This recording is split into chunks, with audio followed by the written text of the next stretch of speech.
Okay, so I've been preheating the oven for about an hour and a half, and while I was preheating, I had the potatoes start cooking a little bit. They were sitting kind of in the mouth of the oven while the fire was preheating in the center. Then I took the potatoes out after like 10 minutes because I saw the tops getting kind of wrinkly. Then I went and put these in the mouth of the oven for about 5 minutes, and they started wrinkling up some.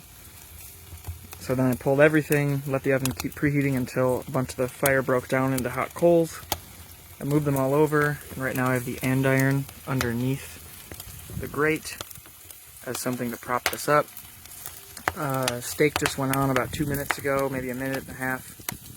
I put 2 logs in the back so that flame can shoot over top, just so there's consistent heat all around. And I should flip the steak pretty soon. So that's about it. Seems like everything's working pretty well though.